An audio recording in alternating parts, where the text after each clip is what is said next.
Yay. So welcome to our series on practical wisdom for a changing world. And I'm so delighted to be running this series to really help everyone and anyone out there who's looking for a new way to respond to the changing times that we're in.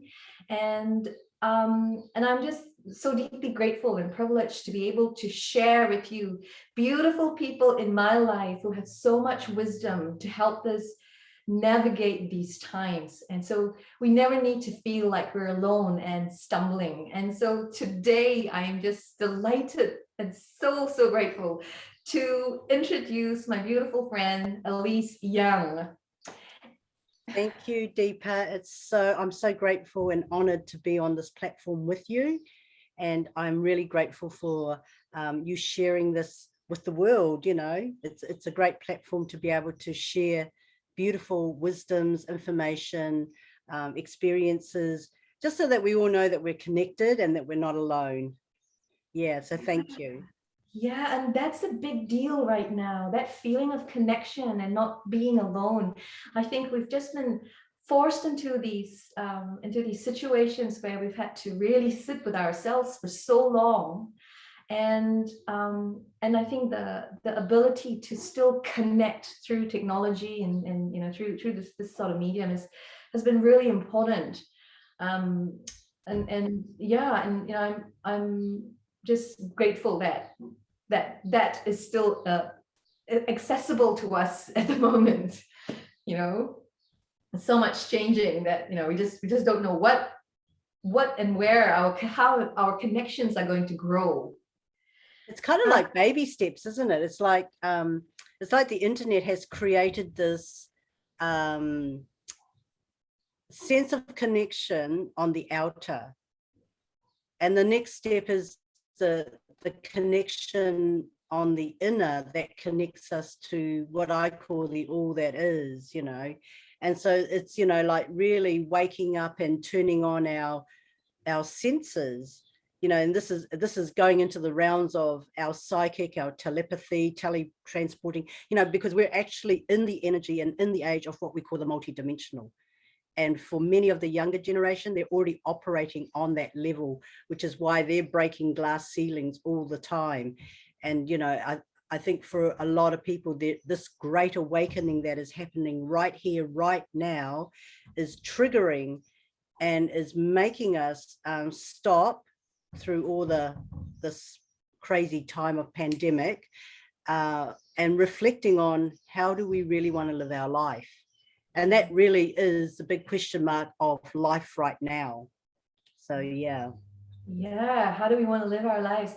And I just want to say a few things, Alyse, about just to introduce you really in a formal way. But what I'm also really keen to then explore just, you know, maybe a little bit is your journey in terms of, you know, how you found yourself in Hawaii and what that experience was for you in terms of preparing you really for this now moment. And yeah, maybe we can weave that in. But yeah, just wanted to say Alyse is an energy intuitive, a shaman, and the author of this wonderful book, Talk to Me, which I have to say is an excellent book. Highly recommended. Alyse facilitates energy healing by interpreting personal energy, the dynamics of energy, and then translating it into the language of emotions and feelings, and working with the inner child and higher self. And I was introduced to your work, Alyse, about, I think it was in 2017. I'm not entirely certain. Yeah, it was quite a long time now. Yeah. And my first, like, you know, the first thing that just blew me away was how accessible you made the inner child work. So that was, you know, that just made, it's like healing on steroids, you know, it's like so quick. This didn't have to be this painful process anymore. It was an easy, accessible process to actually engage in a way with your inner child and come to know yourself in a way that for so many people that's just not happening. Yeah. And I was so amazed at how, and I think you speak to this, how your, with the work that you've done with the inner child, how it led you to your shaman within. That's true. Yeah. So, just to clarify, the inner child work is a way, it's a method of being able to speak to your feelings through your emotions, as if you're talking to a child, and that's knows. And it creates a space in which the alchemical process of speaking a love language back to that stuck part of you, of the trauma or experience that you had, and to actually sort of wake you up and bring you to the energy now, so with a new perspective. And that's why really quickly. So yeah, for me, the inner child work is how I started. So I'm full Chinese, I'm first generation, and so growing up I had a very conventional, protected and traditional actually upbringing. And so it was very difficult. It was actually very difficult for me to navigate where I belonged and who I was actually, because who I was inside was very different to what was appearing outside. And, most of my early life, up until my early 30s at least, I was living a life that somebody else had put in front of me. And I was trying desperately to fit into these little boxes. And I suffered a lot of depression growing up, actually, but I didn't really know that that was depression, until it got really bad in the 30s, when I hit my 30s, and then I thought, okay, I really need to understand myself. And then just by that intention alone, I think set me on this trajectory of self-healing, self-realization, if you like. And so very, very quickly, I met my teacher, and on our first meeting, she had said to me, "You've got great consciousness," and I had no idea what that word meant. But I could see, because she was a psychic, and I could see that she could read people really well, so accurately, and it intrigued me, but it also scared me. But, she somehow triggered something inside of me that wanted to learn more and know more. So I started out learning about the foundations of energy, what it is, how it looks, how it feels, and how to interpret it, So I was in her school for 4 years. And so, it was a lot of psychotherapy, but also it was a really deeper understanding of how our energy actually interacts, not just with ourselves, but everything around us. And so it's true, by doing this energy learning through the inner child, my inner shaman came through naturally.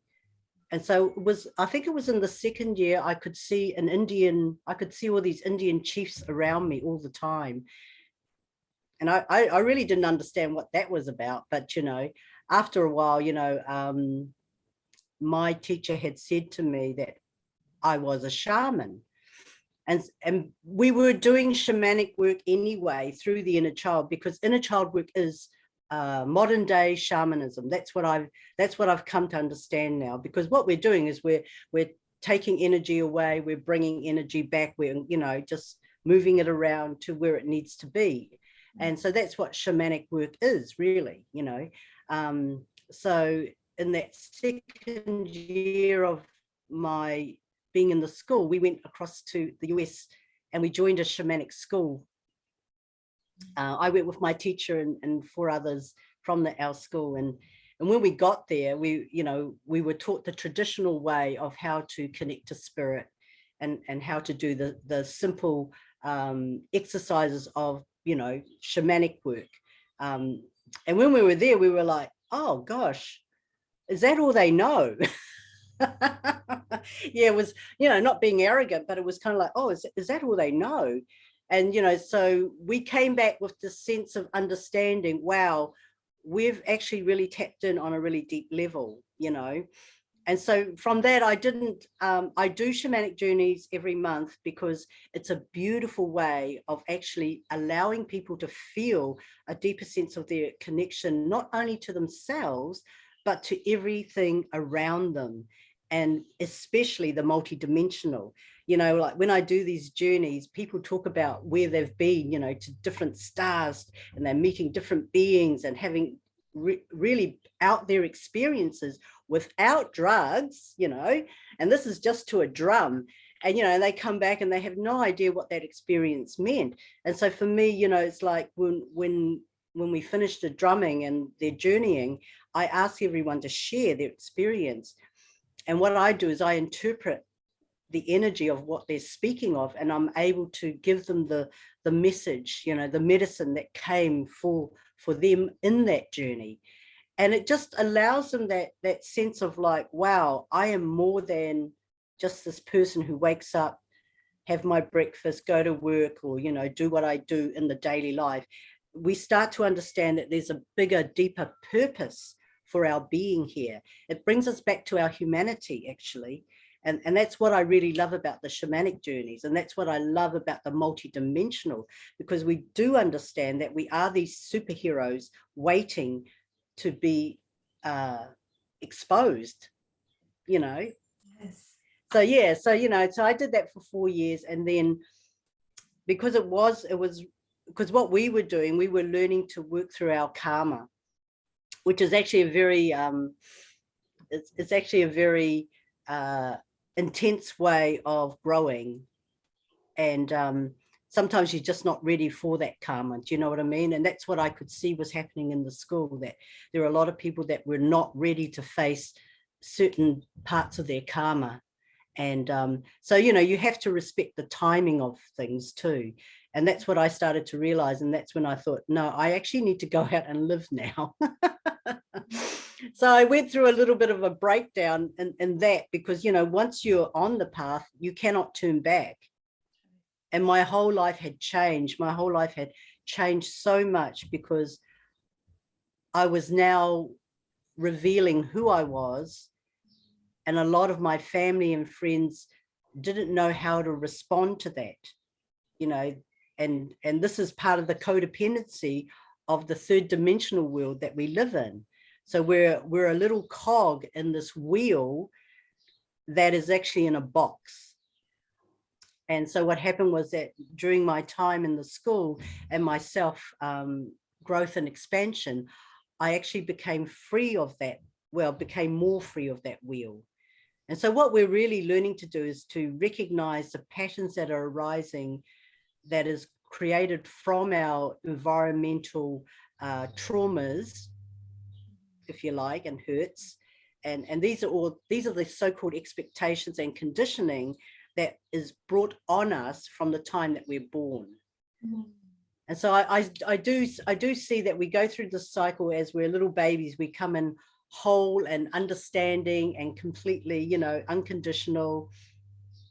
And we can still sense the world and the other worlds around us quite clearly. But because in the 3D density, in this physical world, we start to forget, because nobody's supporting that. You know, what you don't see is not real. And that's not true, because what you don't see and what you sense means that you are still connecting to the other realms.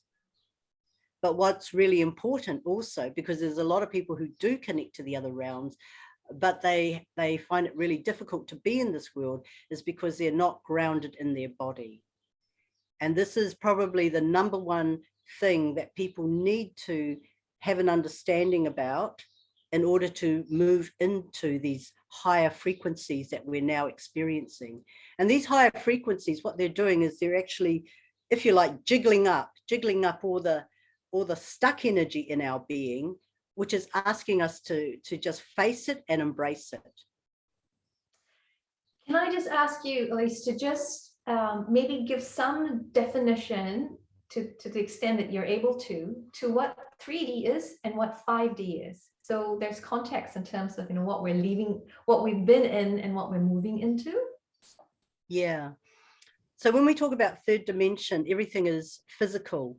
Everything is a material, a matter that we can actually touch, see, and feel. So therefore, it's this understanding, if it's right in front of me, then it's real, you know. So the 3D world that we live in is a slower, denser vibration. And we have a gravity that keeps everything, if you like, on Earth. And so part of that gravity is also part of the collective consciousness that is actually pushing this collective conditioning that we're growing up with, which is our traditions, which is our culture, which is our governments, our society, our communities. It's everything that we are being told from outside of us that doesn't necessarily fit who we are. And so the reason why we have feelings, sensitivity, is because that's the key, going back to our intuition, our soul, and our purpose. And so, you know, our feelings is not a bad thing. It's there it's like a compass. Our intuition is our compass, actually. And so when you get that gut feel, you know, I will encourage you just to trust it. Because when you follow your gut, nothing bad ever happens to you, only magic. That's the truth, you know. But in 3D, it means that we are connecting to a lower consciousness, which is governed by a system or people. Yeah, by a system or people, yeah. That is trying to, that is actually controlling the way we think and live. And so what I believe is that we are now moving out of slave consciousness, greed consciousness. And this is why it's really important for you to understand your own being, how you feel, and to really honor those feelings now. And it will go against a lot of things that you've actually come to learn, that you've already learned. And, you know, and we're in the process of unlearning, because everything that we need and know actually resides within us. It really is about this reconnecting back to yourself. And when we talk about reconnecting, it's not that you're not being connected, you are always connected, but it's just shifting your focus back into your multidimensional being, your higher self, your super consciousness, your source, God, whatever you want to call it. It's all inside you. The universe lives inside of us. That's what I love. You know, one of my teachers had said to us one time, when we're meditating, we are not going up and out of our body. What we're doing is we're actually expanding outwards like ripples. And she said, if you cut the body in half and you pull back the ribs and you lay the body under the sky, you would see that our organs connect, or they match the planets. And this is why astrology also affects our moods. And so all of this is understanding we are connected. We're energetically connected to everything, except we have not learned to focus on actually understanding or even acknowledging that aspect of ourselves. This is why, you know, we're told time and time again to go out into nature. When you go out into nature, it's just like a weight comes off you, because now you can feel the elementals, you can feel the plants, all those things around you. Excuse me.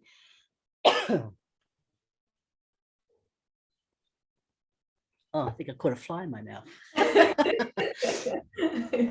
Yeah, so anyway, going back to this journey that I was on, then I was led to Australia.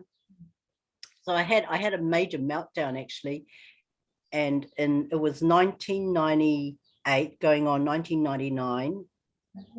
And I had this major meltdown because I was really depressed now, because I didn't feel like I could be in New Zealand, because nobody seemed to connect with me in that way anymore. Mm.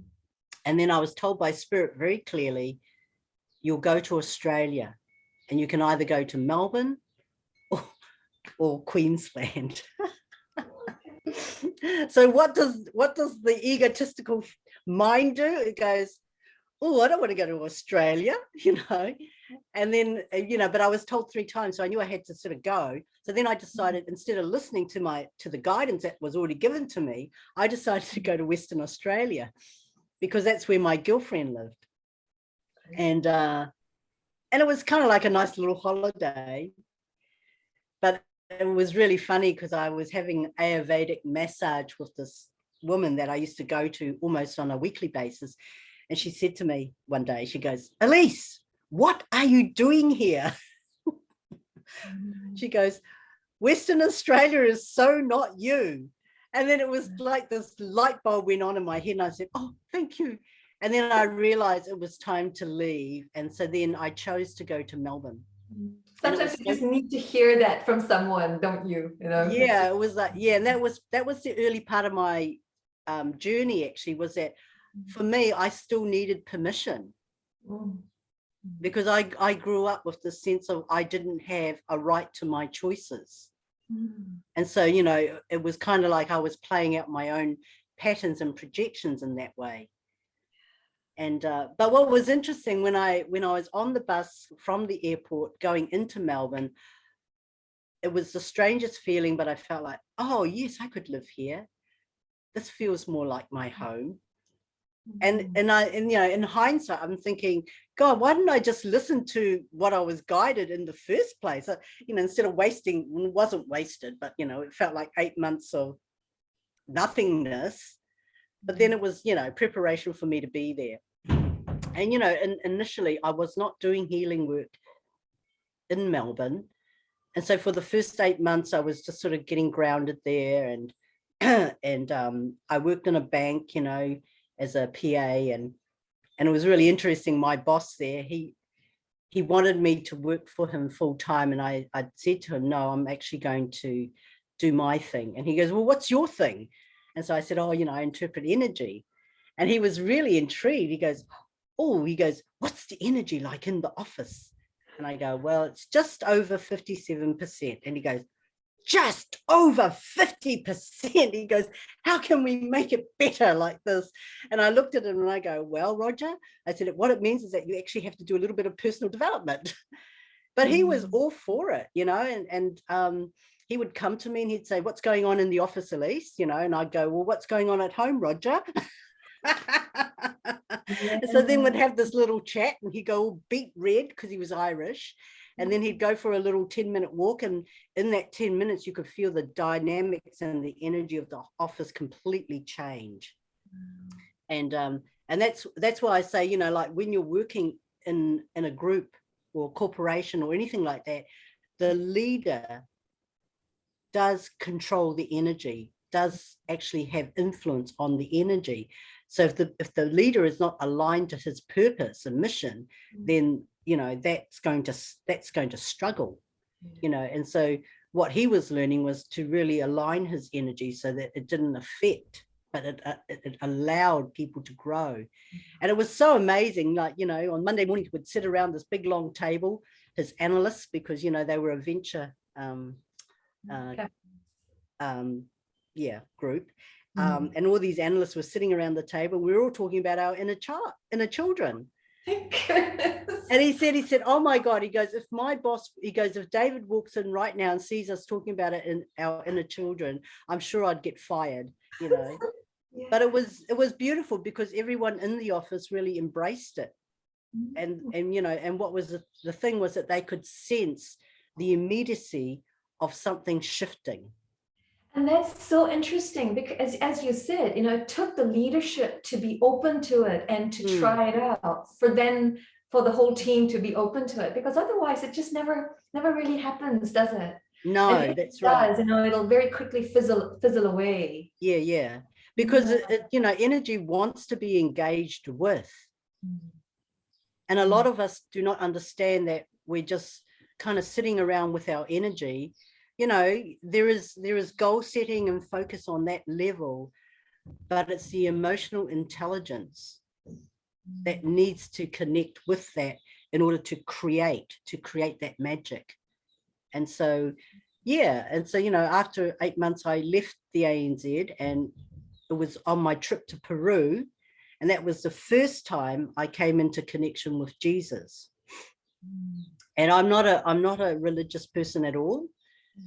In fact, I'm very anti-religious. And it was on a trip with Wayne Dyer. Yeah, so it was very special, you know, it was a very special time. And one of the very first meditations we did, I just saw Jesus as clear as day. And he was this huge statue, you know, not statue, but he was this huge being in front of me. And I just thought everyone else could see him because it was as clear as day. And so when one of the people on the tour asked me, oh, you know, what did you get anything in that meditation? So I relayed it to her and she was going, oh my God, she goes, how special is that? And I was like, didn't you see? She was going, no, that's not what I got. So then, you know, it was taking me to a whole new level. And so then the next part of my journey in Melbourne was actually this relationship with Jesus, who was my guide, and I had not acknowledged yet. So it took 3 people. First of all, it took a Jewish woman, she's a healer, and she had the privilege of Jesus working alongside her. And after the session, she was just giggling like a little kid, you know, she was saying, oh my God, Alyse, she said, this is so amazing. She said, you know, I'm Jewish, right? And I go, yes. And she goes, well, the Jewish people don't acknowledge Jesus, but Jesus came, he came and he was with me. You know, she was really excited about it. And I didn't really know what to make of that. And it wasn't until I caught up with my friend who was clairvoyant, and then she confirmed it. She said, you need to believe everything she said. And then another woman who was a client, one day she just bought me this painting of Jesus and she gifted it to me. Wow. So then I just put it up, you know, on my altar. And then the third person was a man from Sydney who I'd never met before, and he'd come to Melbourne to attend my workshop. And even before the workshop started, he came striding into the room with this photograph and he handed it to me and he goes, you need this. And I looked at it and he said, this is a very old but true picture of Jesus. Wow. That is so fascinating. Yeah, so, you know, it was like, here's me, an atheist, so-called atheist, you know, and Spirit are really trying to get me to understand Jesus is right beside you. Can you just, you know, acknowledge that now? And so, yeah. And then leading up to my departure from Melbourne, the last 6 months of my time in Melbourne, Jesus was beside me every day. And, you know, it was so beautiful. It was like I could feel him, sense him, and, you know, we would just commune in that beautiful silence, you know, as I'm walking to the beach or whatever. And it was like he was preparing me for the next part of my journey. Oh my gosh, you know, this is so important, right? Because to be open and connect with our guide and to then receive the support, you know, that's what makes this journey, I suppose, more like doable. Otherwise it just feels hard, doesn't it? Yeah. And for me, I did learn the hard way because I didn't always listen, but the guidance was always there. You know, I have a very, very strong soul. It's loud, you know. If I don't do what it wants, I just, you know, I just have a lot of hard times. And I put myself through that in Melbourne. I realized, you know, I could have done it a lot more gracefully if I just trusted. And this is what we're leading up to, is that right now, this is the crossroad, which I faced back then, 2000, and it started around 2005, where I had to choose. I had to choose. Well, not that I had to choose. They were waiting for me to, I was waiting for me to choose a sovereign path. Okay.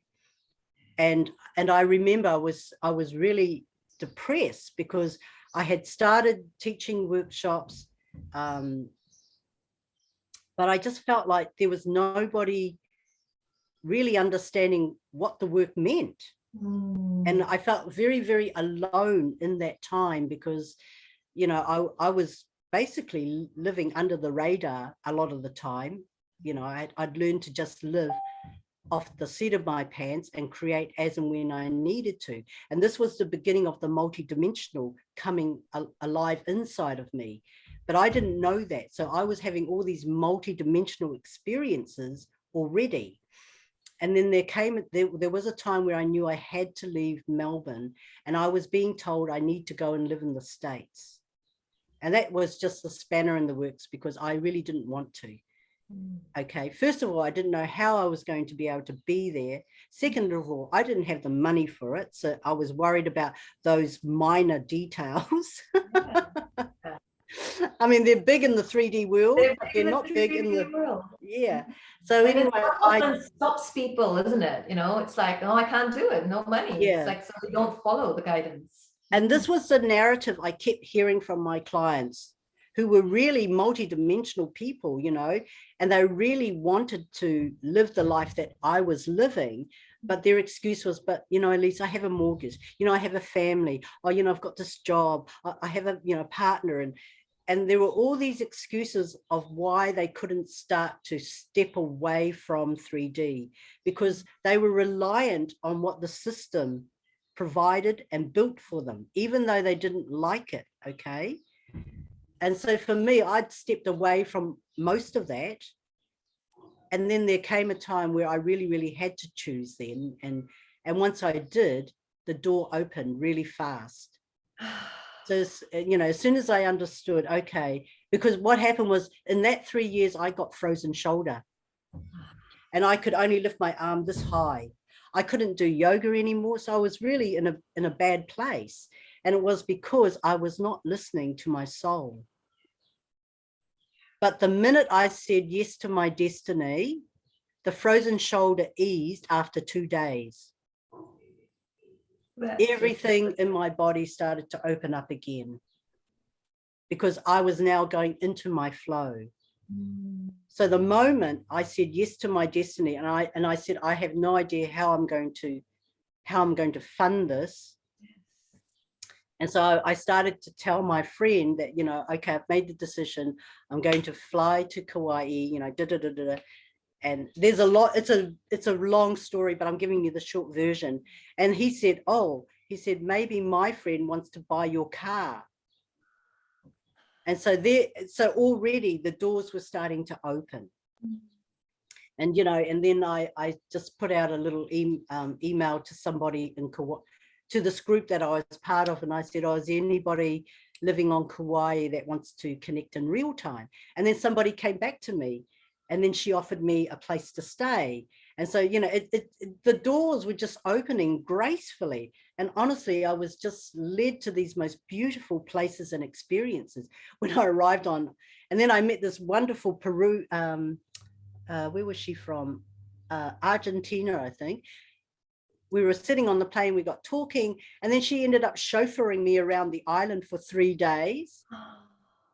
I ended up driving a little sports car around the island for 3 days, as you know, as for a week actually, as an exchange for, you know, doing my workshop. The guy couldn't pay for it in monies, but he said, how would you like to, you know, drive a sports car for a week? And I go, oh yeah, why not? So these were the magical experiences that I was having now. You know, it had nothing to do with, I've got to have money, I've got to have this, I've got to have that.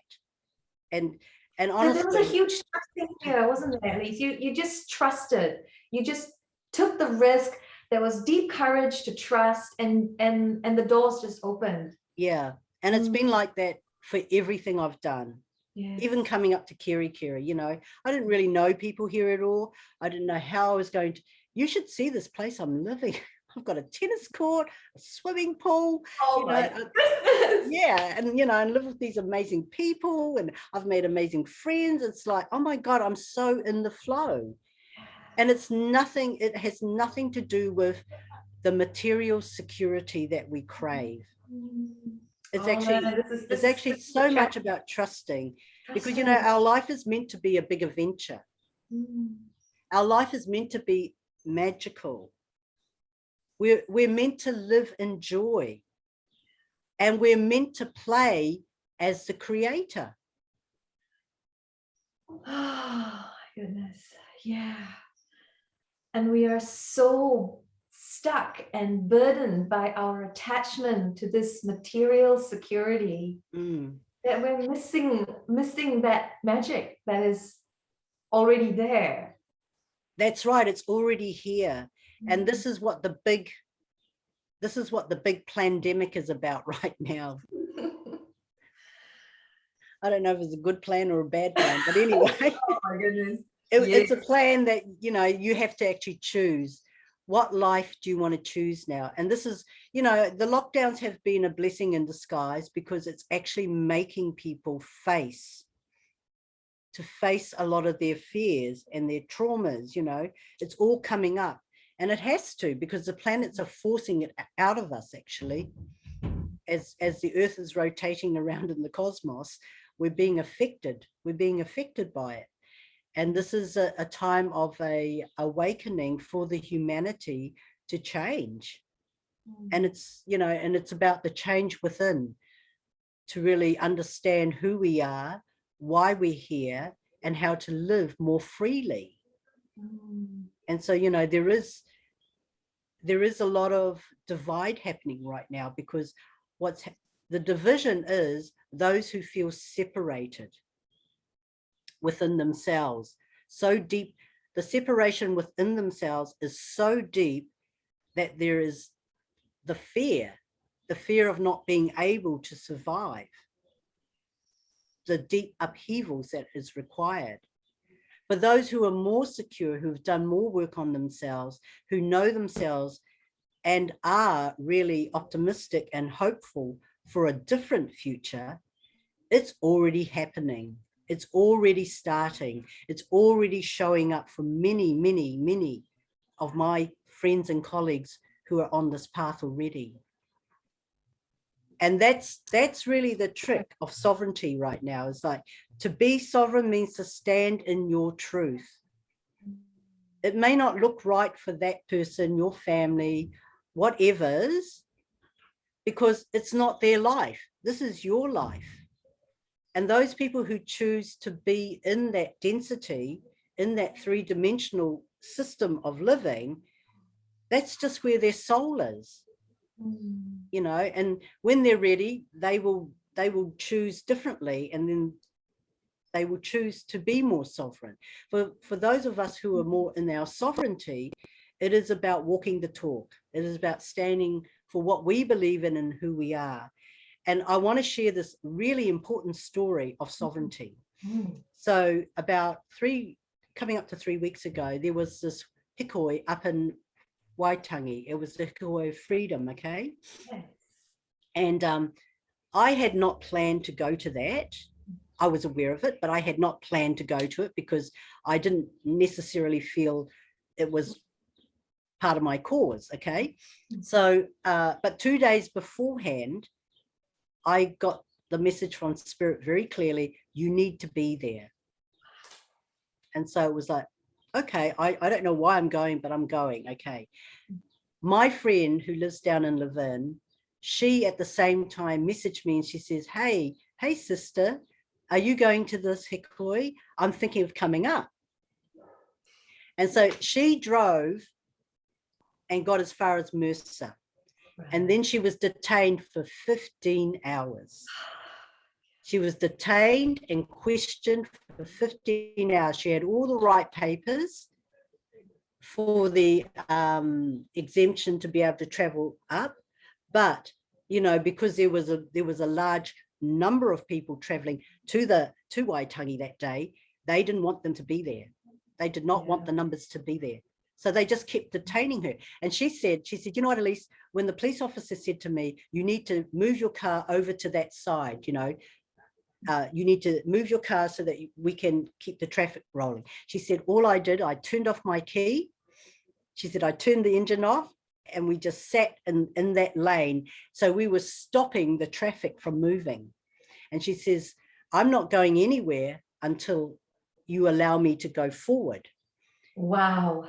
And so Wow. they were negotiating with her for 15 hours, right? Negotiate. And She she was speaking from this place of just honoring her truth. She knew that this was exactly what she needed to do. This is not about compromising or it wasn't even, doesn't even sound like there was a rebellious tone in here. It's more no. And you know, because she knew if she moved her car over to the other side where she could see all these cars were trapped, they couldn't go in or out.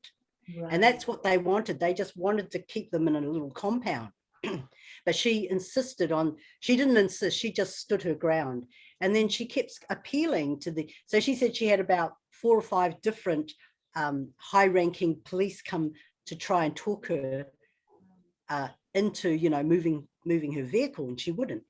And she just kept saying, I'm just a mama with my babies and we're just going home, you know. And then they tried to say, oh, you know, you're not of that tribe or whatever. She said, and so she was able to name, and she played the sovereignty card. She said, I'm a live being, you know, and you are breaking the law. It's you that's breaking the law. You were supposed to be protecting us. And so she wasn't aggressive, but she just stated the facts.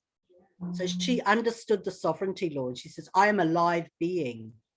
And this is the first thing people need to understand. She said, you are a corporation.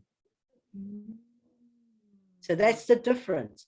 You have no dominion over me. I'm a live being, okay?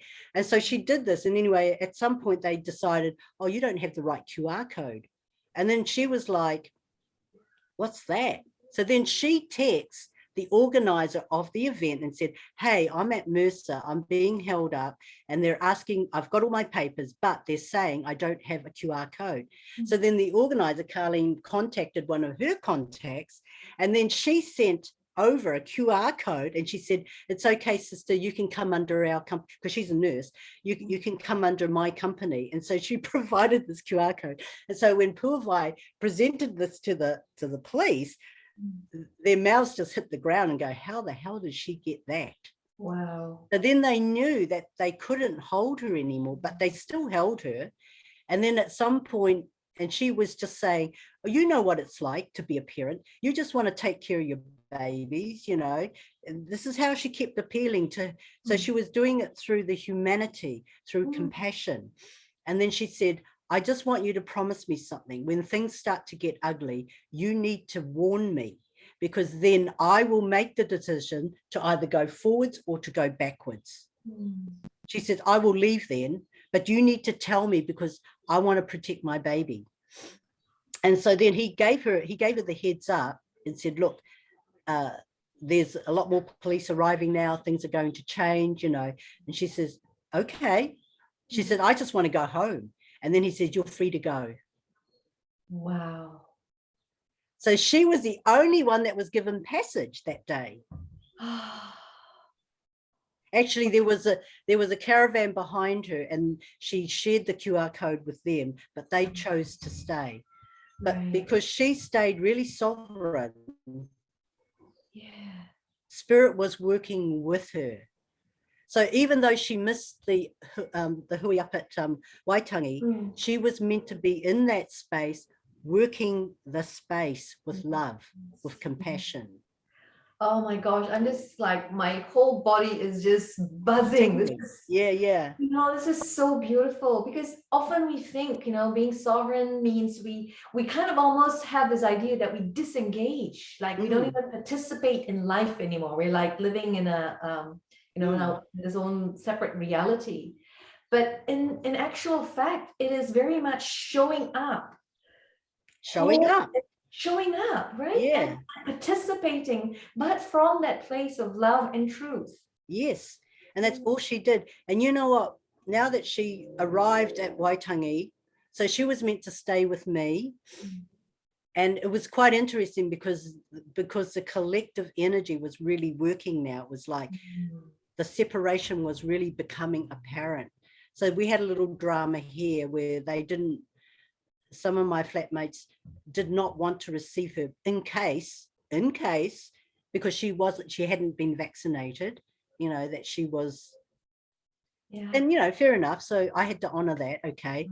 So then I was a little bit disappointed, I have to say, because I'd been at the Waitangi Hui. But what I realized now was that I came back with such a big energy.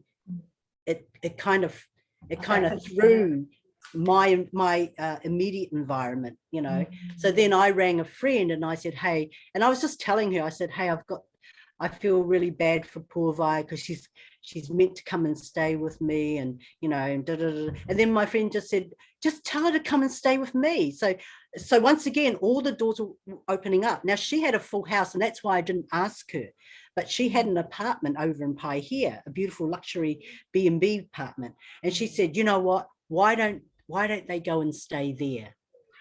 So then they had 3 days of this beautiful space, So, when she got there, she said, oh my God, Alyse, she said, I just feel like I've won the lottery, because they were presented this beautiful accommodations, swimming pool, the sea right in front of them, everything was there. And then, and during that time, she said she got the message, you have now been moved. So now she's living in Kerikeri. Oh, And within 24 hours, she got a job offer.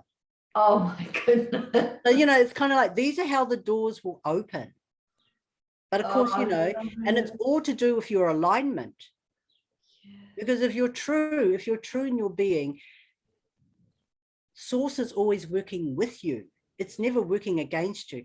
But our humanness, our human mind wants to figure out all the details first before we take a leap of faith. And that's not how it's meant to be, because if you're figuring it all out, it's same, a little bit different. Yes. It doesn't provide you the expansion. But if you just go understanding, I'm really being urged to go because my soul, my intuition, my guides are all pushing me. They've been pushing my girlfriend for about 3 years to come up north, And so it was kind of like, this was the final push now. And then she got over the line. They said, okay, here you are. This is where you are now. Oh my gosh, this is incredible.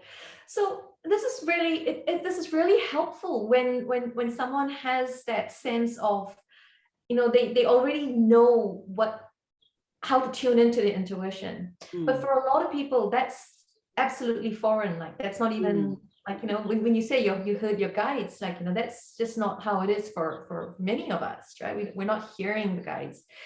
So, what would you say would be just vary of the time, and wondering if you could talk to a process to help someone start to connect to that flow, to that alignment. So when we talk about sensing our guides and what have you, it's not really hearing, but it's more. So first of all, it's honoring your sensitivity of what you're sensing right now. And it is very much about being in the moment. So, just treat every day as your last day, how you want to live it in this moment. And when you come from that place of I only have today, you get really, you actually start to connect with your creator. Because the creator wants to experience as much as it can in its lifetime. You know what I mean? That's what it's screaming for right now. And so when you are restricted, so-called restricted by, and you surrender, and you just surrender it. So for example, you know what? I'm feeling a lot of fear right now. And it's okay. That's just how I feel. But I am loved and I am safe because I know what I have right here, right now. That's all I have to worry about. That's what I used to say to myself when I lived in Melbourne, because I lived off the seat of my pants. And, just to diverge a little bit, I had $800 of bills to pay, and it was Friday, and it was due on Friday. And I woke up that morning stressed about it because I kind of thought, this ain't happening. It's already Friday. And I spent about 1 hour stressing about it. And then finally I just said, you know what? It doesn't matter. There's always tomorrow. That's what I told myself. There's always tomorrow. You know what? And I've got enough money for today. I'm just going to enjoy today. So from that point, I started to relax. Well, first, the phone rang. A couple of people booked into my workshop. Then the doorbell rang and someone came to pick up a couple of copies of the book. And, you know, by 6 o'clock that night, I had $800 cash in my hand. I tell you what, I was delirious with laughter because it was like the universe is playing a joke on me. Ha, ha, ha, you know. Yeah. And that's how it's been for me. That's why I know, you know, when I'm down to my final, whatever, you know, when I'm standing on that cliff going, I have nothing left, I'm surrendered. And then something amazing just pops up. And that's how our life is meant to be. And it just feels really scary for a lot of people to live on the edge like that. And I'm not saying you need to live on the edge. What I'm saying is that when you start to tune into your sensitivity, it's a precursor going, okay, we're feeling excited and ready. That's what fear is, okay? Feeling excited and ready for our next adventure, you know, for our next step. Let's just surrender. And the most important part is to feel safe and secure within yourself. You know who you are here and now. That's all you need to know, because you have everything else that you are connected to working for you. But it's really important to have intention. What is your intention? And it's not about material things, but it's more about the intention of, you know, like, I really wish to experience the intention of what it means to live in harmony, what it means to live in unity, what it means to feel secure. And then the in-between bit is your alignment, what we call your alignment. That's where the inner child comes in, because it's not you that's scared. It's the little girl or the little boy inside of you that's scared, because, you know, they grew up in poverty, right? And then you're just going to say, you know what, that's what we were taught. But the reality is that we are creators, and I know you remember. And then something lights up inside of you, because now you're going into that space of remembering who you are. Because in this time-space reality, we are already the many masters that have walked the earth before. But because we are so focused on the system, our conditioning, our belief system, our traditions, everything from everybody else, we're not tuning into who we are. So we came, you know, for those of us in our generation, we were the spiritual warriors to break the spell, so that the younger generations who are coming in now can just be who they are. And they're showing up. They're showing us how. And we're going, no, you're doing that wrong, because you're not fitting into our box.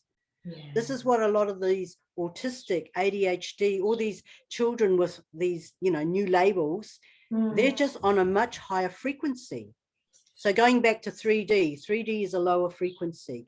5D is a higher frequency. It's so high that you cannot see it. Unless you are truly connected, then you see it differently. But you can definitely sense it. You can definitely sense it. But because you don't know what it is, you're just going to push it aside and go, oh, I just imagine that. Right. So around the year 2000, I connected with the psychic children, and they sent a message through to me, and they said, we have to learn to use our imagination again. Imagination is image-nation. And this is why, you know, this is why we say children have great imagination, because they're totally in their creator energy. But they're confined by the 3D-ness that we impose on them. Yes, absolutely. And that's the tragedy, isn't it? It's, but as you say, you know, as we're walking this path and we are bringing that, and I forget the word that you used earlier, where we're clearing the path so that these children can stand in their fullness to radiate themselves. And that's what we have to, I suppose, hold on to in terms of, you know, this is happening. The more we stand in our truth and believe on, because, you know, the children learn through watching us, and also energetically, they tap into what we believe. That's where the doubt starts with them, because we're not correcting that.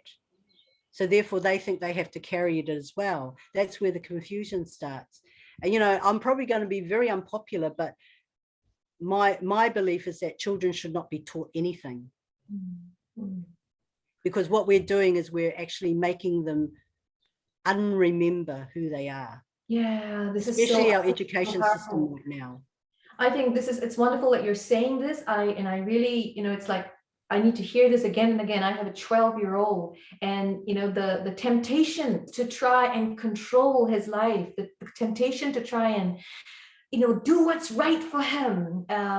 It can overpower his sovereignty, his desire for Yes. exploring his life.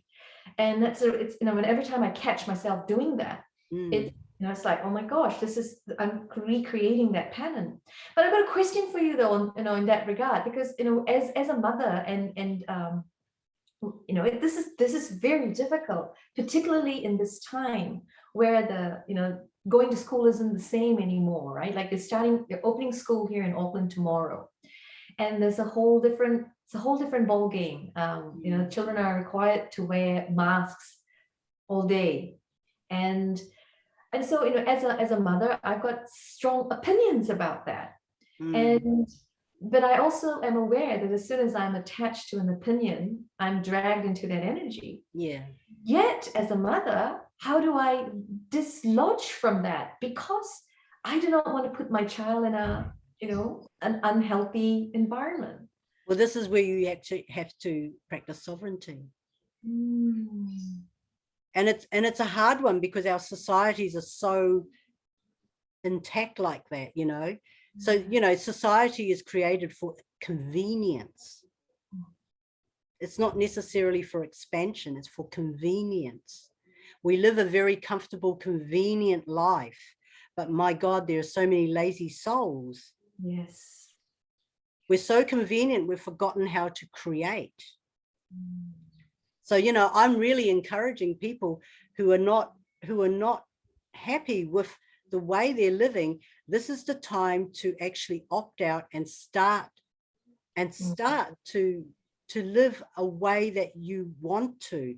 And, you know, just doing it one step at a time. You don't want to go off the deep end, but it's just to take one step at a time. But the truth is, if you do not stand in your sovereignty now with what is happening, of course, the government is going to control you. When you're in your sovereignty, you have so much power. You felt that when I shared that story. Yes. Yeah. And that is the power coming from within our being. And it's not a power of knocking people over, but it's a power of reconnecting people back to love, back to humanity, to the humanity of who they are. That's beautiful. Yeah. Yeah. So yeah, it's a big subject, and it cannot be spoken in 1.5 hours or 1 hour, whatever it is, you know.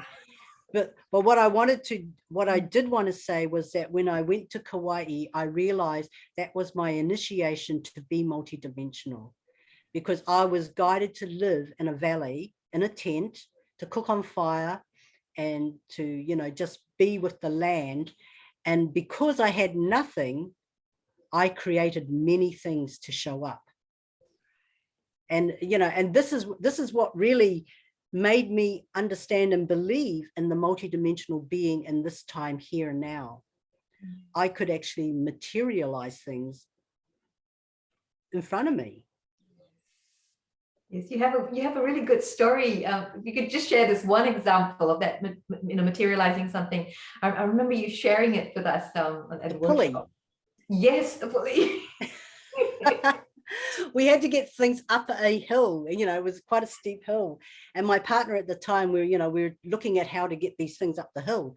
And then this thought just dropped in my head, and it just said, a pulley, if you had a pulley.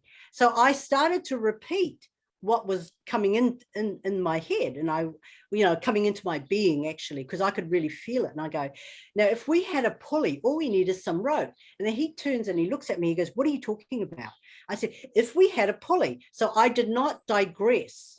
I stayed in the stream of the information that was coming to me. I said, so if we had a pulley, all we need to do is tie. And he goes, hang on a minute. He said, do you not see where we live? We live in the bush. There's no hardware store here. And I go, yes, but if we had a pulley. So I was really sovereign. I was really sovereign to what I was receiving. And anyway, and he's, you know, at some point he walked off in a huff. And so I was walking behind him, and then my head just turned and said, oh, what's that over there? And I was pointing to this little pulley, and he just went, how the F did you do that? I've done it several times, and he, you know, he used to get a little bit freaked out, but he understands that I'm magic. Yeah, and this is what you're saying. This is the time of the 5D as well. You know, this is where we can create. Yeah, right? but I guess what I really wanted to illustrate was that I was in the energy, and I was feeding it with my excitement of it, because I wasn't doubting it. I was just allowing it to come in because it wanted to come in to help me. Okay. And it was like, it was coming from my higher consciousness, if you like. And, you know, this is how great ideas are born, right? And I just allowed it to be in my being long enough for it to materialize. And you know, and the honest truth is, a lot of the things that we need are actually in our own backyard. That's what they say. Oh, this is great. I've got so many things I'm going to try today. I think just feeling into the simplicity of this and the trusting of it, right? And standing in our sovereignty. I mean, that's really the formula. You stand in your sovereignty and you dream into it. Yeah. Imagine it. I mean, it is so simple. And this is the paradox. It is so simple. It just goes over people's heads. Can it be that simple? Yes. But what it means is that you have a lot of alignment to do. It's a misalignment that keeps you away from. And that's, so, you know, going forward, as I said, grounding is really important. What does that mean? It means to embody your personal energy. What does that mean? It means to acknowledge and to honor all your feelings in the moment. None of your feelings are bad or wrong. The feelings that you are feeling are coming up from the past that just want to vibrate again. So you give it a perspective. You embrace it with love. I can see that, you know, you're really angry right now, and you have a right to be. That's just how you feel. We can be angry together. And in that moment, it takes off that violent edge that you may be afraid of, okay? It's just the allowing, because your feelings are a language from your spirit to communicate what you need, okay? And so then feelings, language of spirit. I love that. Yeah. And then it's doing the alignment, okay? So why do you believe this? Why do you doubt it? Because you were given a belief by somebody else, okay? So that's the alignment. You go, well, you know, that's not my truth anymore. I'm in charge of me. I get to say how I want to live my life, and I'm going to help you to create our dream. I want you to help me to remember what that dream is, and we're going to do it together. We're a team. And, you know, you can just feel your energy singing again. And then you let go of the details. You don't have to know how to do it, because, you know, that is the surrendering is when the universe will deliver. The surrendering is when your guides will just gently push you into that direction. It will drop a little message into your mind that will go, this is what I need to do. So you're motivated by the flow of your energy, which is always talking to you through the body, not through the mind, through the body. So when you're really confused, what you want to do is just breathe and then drop into the body. Breathe and drop into the body. Breathe and drop into the body, and then ask, how do I really feel now? You'll get a different answer to up here. Yeah, absolutely. I can just feel the shift. Even as you say it, it's like a shift. So, and when it's in the body, and when you're tuning into that place, it's okay. Exactly. The body, your soul's going, it's all good. I've got it. I've got this. Yeah. You're going to listen to me now. And so Yeah. what we're talking about is that the pineal gland, okay, which is where our DNA is housed, and this is where it's activated, source is activating the pineal gland, connects to the thymus gland, which is above the heart, okay, and then to the solar plexus. And it does this figure-8 thing. This is what we call the rainbow bridge. This is what I teach in my workshops. And so therefore, it's like when you're receiving information or when you're getting those urges, you're now sensing it in the whole body, not just up here. If it's just up here, then it's the ego. And if it's up here, then it's limited. Because the mind is only a recording of everything that you've experienced already. This is the place of expansion. This is why we always talk about opening the heart. And what they're really talking about is the thymus gland, the high heart, which is compassion, joy. And of course, your intuition, which is your inner compass. Yes. So, and to have that all working, that becomes well, it becomes our operating system, right? Oh my gosh. Just so doing that. Just oh. So tell me, Alyse, just we're just coming to the end of our time here. You are offering this wonderful opportunity for people to work alongside you. So I imagine that these are the kind of practices that you will help them explore as well. So so people who have done the soul journey and living as a multidimensional being, there are many tools that I share in there. And what I'm sensing and seeing right now is that these people have these tools, but they're not understanding how to use them in their daily life. And so I've decided that, I'm going to offer that you can subscribe to me for a month on a monthly basis. And then you get to connect with me 2 or 3 times during the month. And I will just keep you on track. And, when you're struggling with something, then it's like, use this tool. And now just do this for the next however long. And then you start to really embody, because it is about embodying. It's embodying these practices, which is part of your normal being. None of these tools are hard. That's why I can't understand why people don't use them more regularly. But anyway, and the reason why I'm really good at what I do is because I embodied these tools. And what's wonderful, having worked with you before, Alyse, is that in learning these tools, it's like, you're not telling me what to do. You're showing me these tools, and it's like, I can do this. And in fact, in your workshops, we were doing it. We were actually feeling the energy. We were traveling to those places. And I remember that in your second workshop that I'd done, the multidimensional work was like, oh my gosh, that just happened. Exactly. And, and that is available to us every moment, but we're not tapping into it because we have never been supported or, we've never been supported in understanding this is a natural state of our being. And that is why I do those workshops, actually. Yeah. So how can people contact you? How can they find out more about this? I have my website, www.youalyse.com, where I do post up my dates for next workshops and stuff like that. Or they can subscribe to my e-letter. That's the blog I write. Okay. Or they can just email me or contact me through Facebook. Yeah. Wonderful. It's such an amazing and wonderful gift.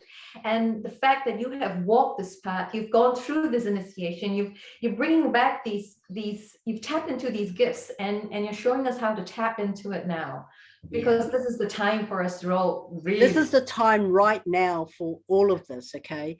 And like, like you experienced, I'm just giving you the starter kit. Because it's not for me to design your life. It's not for me to tell you how to walk or to live. It's for you to actually reconnect deeply with yourself so that you can bring it through. That's what these tools do. They help to bring through your natural gifts. But you have to practice them. That's right. Yeah, putting it to action. Yeah. Wonderful. This has been so wonderful, Alyse. I'm so grateful for this share. I feel that, you know, this is an opening. I think there's going to be opportunities for us to talk more, and I think maybe even focus, you know, in the next this process of standing in our imagination and dreaming into that world, spending some time to explore that, because that's, you know, it's a powerful. That's a beautiful way to close this, because it is about living your dream. So you need to really imagine what it feels like to be already living it. And that is the key, to really feel that you're already living it. And I know that just sounds like a, you know, a bipolar suggestion, but that is the alignment work that you do. And you know what, I've been doing this with three of my friends, envisioning our land of plenty, and oh my God, it's showing up already. It's amazing, just amazing. Because now we're focusing, because what it's really showing you is that you are now focusing your energy in the direction that you want to create. If you're not doing anything with your energy, you are allowing to manifest what is already there through your belief systems. That's what you're doing. Okay. Beautiful. Focusing the energy to create what we want. That's where we want to put our energy toward, rather than well, this energy just being randomly. Yeah, well, not random. Nothing's random, but yeah, other words, you're being driven by the unconscious energy. Yes. Which is connected to the collective. That's right. Yeah. So it means that you're not in the driver's seat, you're still in the passenger seat. Yeah. Wonderful. Okay. Perfect place for us to complete. This is thank you so much for this beautiful opportunity. I'm just so grateful, Alyse. And I wish everyone blessings of love and compassion for wherever they are in their journey right now. But it doesn't have to be hard. It's just a different perspective now. Beautiful. So, love to you all. Thank you. Bye-bye. Bye.